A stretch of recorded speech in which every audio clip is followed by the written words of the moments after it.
Picture this. You're standing in the middle of a great storm.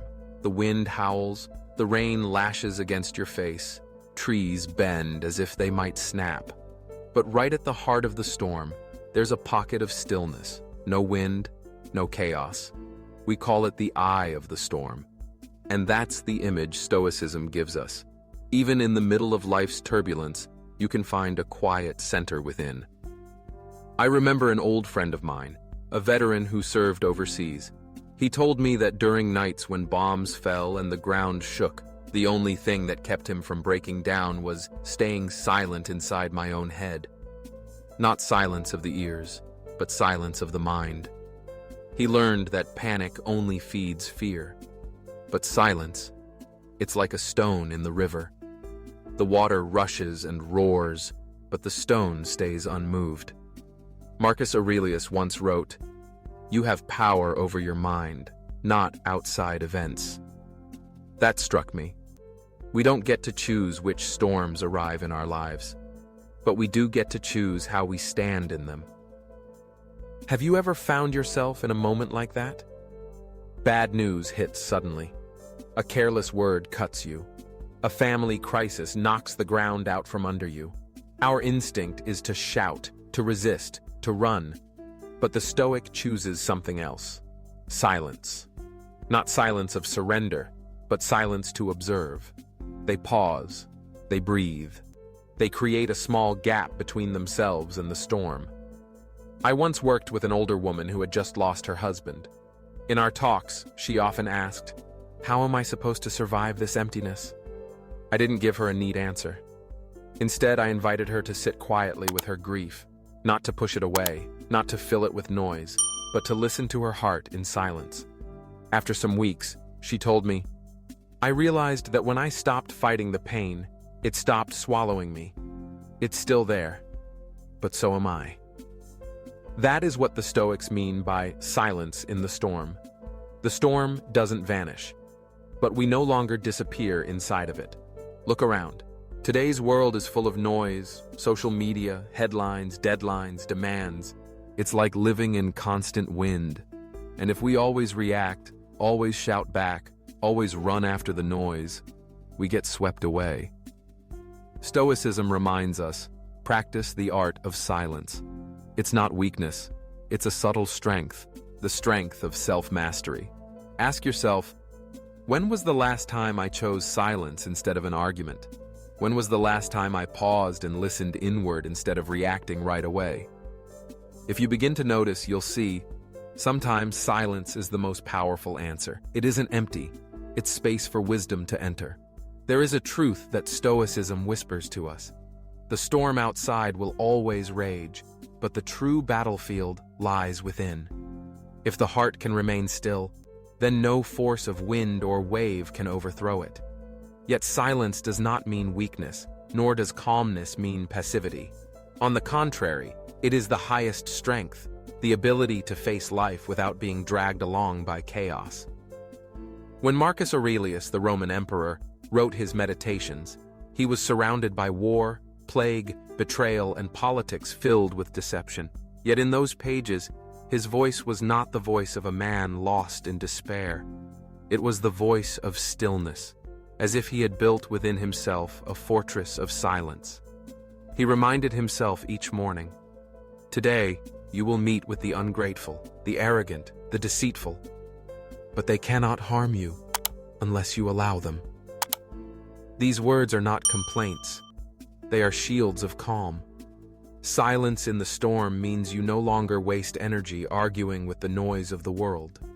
You stop defending your dignity before those who will never see it. You stop explaining yourself to those who have already judged you. And most of all, you stop allowing anger to dictate your next step. Because if others can push you into fury, then they still control you. Seneca once wrote, "We suffer more often in imagination than in reality." Most storms in life are not the events themselves, but the thoughts we attach to them. A harsh word becomes a wound because we replay it in our mind 1,000 times. A betrayal becomes unbearable because we add to it stories of how things should have been. The Stoic silence is not about denying pain, but about refusing to let the mind exaggerate it into something larger than life. Imagine sitting by the sea during a tempest. The waves roar, the wind howls, the rain lashes the shore. You cannot stop the storm, but you can choose not to shout back at it. You can sit, breathe, and wait, because no storm lasts forever. Silence is the discipline of waiting without collapsing, of trusting that the storm passes and the sea returns to calm.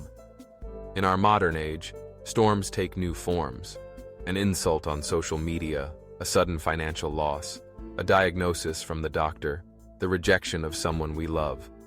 The reflex of the world is noise, immediate reaction, counterattack, endless complaint. Yet the Stoic reflex is silence. Not a silence of indifference, but of clarity. You pause. You breathe.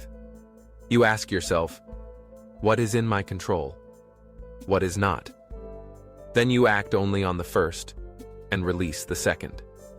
This is how peace is preserved in the middle of the tempest. Think of Epictetus, born a slave, beaten and humiliated, yet later a teacher of freedom. His chains could not make his soul noisy. He discovered a truth that few dare to face. Silence is freedom. When the world demanded his anger, he responded with calm reasoning. When it tried to define him, he redefined himself. That is the essence of Stoicism: to stand unshaken not because the storm is small, but because your soul has grown vast. And so, my friend, when your storm comes, and it will, remember this: silence is not doing nothing. Silence is the act of guarding your inner fire. It is the refusal to scatter your strength in useless words. It is the quiet rebuilding of yourself while the world expects you to break. That silence is your greatest rebellion. So the next time someone provokes you, instead of rushing to answer, pause. Let their words fall into the ocean of your stillness. The next time life strikes unexpectedly, instead of cursing fate, breathe. Ask yourself what remains within your power. And the next time you feel the urge to fight the storm with more noise, remind yourself, storms do not respond to shouting. They only exhaust those who try. Silence in the storm is not escape. It is mastery. It is the art of living above the chaos, without denying it, without fearing it. It is the Stoic way of turning every storm into an opportunity to strengthen the soul. If you find strength in this message, don't forget to like and subscribe, so together we can bring more wisdom into this noisy world. And tell me in the comments, when was the last time you chose silence instead of reaction? And what did it change in you? There's something remarkable about people who carry silence with them, even in chaos. I once knew a nurse who worked in the emergency room for decades. She had seen more crises than most of us could imagine. Accidents, heartbreak, even death. But what struck me wasn't her skill with medicine. It was her presence. She never raised her voice. She moved through the storm of panic with a calm so steady it quieted the whole room. When I asked her how she did it, she said, "If I let the noise get inside me, I become part of the chaos. But if I stay silent within, I become part of the solution." That's the Stoic heart in action. Silence not as escape, but as strength that steadies everyone else. Marcus Aurelius wrote his meditations not for the world, but for himself, to remember that even as an emperor surrounded by clamor, he could choose peace. He reminded himself daily, "Be like the rock that the waves keep crashing over. It stands unmoved, and the raging of the sea falls still around it." Notice, he didn't say the waves disappear. He said the rock remains. That's the invitation Stoicism gives us, not to dream of a life without storms, but to become the kind of person who can stand through them. Let's be honest, silence is hard. Our pride screams to be heard. Our ego wants to win every argument. But winning arguments doesn't mean winning peace. Too often, it leaves us drained, bitter, and restless. Silence asks for something harder: restraint. It asks us to trust that not every truth needs to be shouted. Not every wound needs to be avenged. Not every storm needs us to fight back. And when you practice it long enough, silence becomes a shield. It keeps you from being pierced by every careless word, every provocation, every gust of anger from others. It doesn't make you less alive. It makes you freer. So I want you to imagine this. The next time life throws a storm at you, maybe tomorrow, maybe tonight, you don't rush to react. You breathe. You step back. You let silence be your first response. You may find that in that small gap of quiet, wisdom rises. And in that wisdom, you'll find yourself stronger than you thought. The storm is loud. The world is loud. But your soul doesn't have to be. If these reflections spoke to you, if they gave you even a glimpse of that inner stillness, I invite you to stay with us on this journey. Hit like, click subscribe, and share this message with someone who might need it today. Together we can build a community that chooses calm over chaos, wisdom over noise, and silence in the storm. Remember, the storm may rage, but you are the rock.